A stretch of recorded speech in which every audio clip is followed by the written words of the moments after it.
শান্তভাবে বসবেন। আমার পরে আরো দুজন গুরুত্বপূর্ণ বক্তব্য রয়েছে। আমাদের সর্বপ্রবীণ সন্ন্যাসী রমেশানন্দ পুরী মহারাজ এবং তপনানন্দ গিরি মহারাজ, ওনাদের বক্তব্য পর্যন্ত আপনারা সবাই সঙ্গে থাকবেন।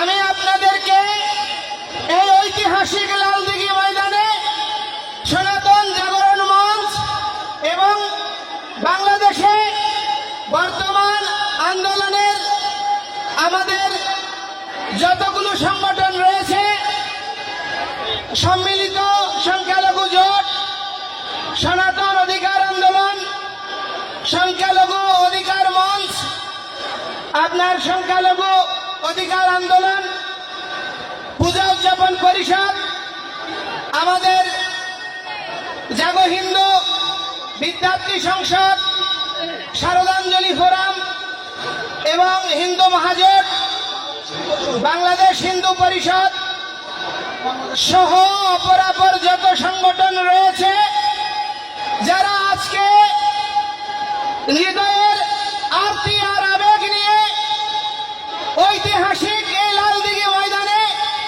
যেখানে স্বাধীনতার স্বপ্ন বপিত হয়েছে, যেই মঞ্চ থেকে 6 দফার দাবি ঘোষিত হয়েছিল, সেই ঐতিহাসিক মঞ্চে এই বাংলাদেশের ব্রিটিশের পরে পাকিস্তান এবং বাংলাদেশ অভ্যুদয়ের পরে আজ পর্যন্ত যে ঘটনাটি কখনো দৃশ্যমান হয়নি, বাংলাদেশের সমস্ত মঠ মিশন, সমস্ত সাধু সন্ত, সমস্ত মত পথের আজকে মহামিলন ঘটে গিয়েছে এই লালদিঘির ময়দানে। আমরা আপনারা যতই আমাদেরকে নিপীড়ন করবেন, যত নির্যাতন করবেন, আমরা তত বেশি ঐক্যবদ্ধ হব। আমাদের এই ঐক্যকে কোনোভাবে বিভক্ত করতে পারবেন না।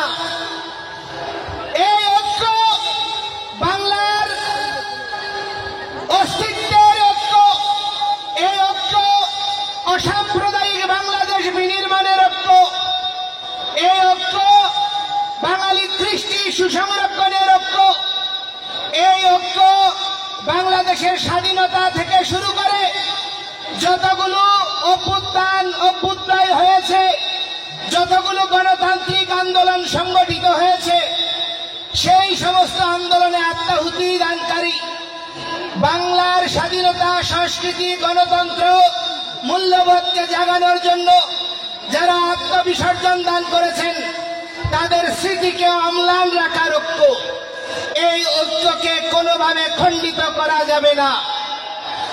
আজকে আমরা প্রবর্তক শ্রীকৃষ্ণ মন্দিরে, ইস্কন প্রবর্তক শ্রীকৃষ্ণ মন্দিরে সমস্ত সন্তরা বসেছি। সেখানে সর্বজন পূজ্য শ্রীমৎ তপনানন্দ গিরি মহারাজ, শ্রীমৎ কালীপদ ভট্টাচার্য, শ্রীমৎ সুব্রত ঠাকুর, যিনি মতুয়া সম্প্রদায়ের আচার্য, এবং শ্রীমৎ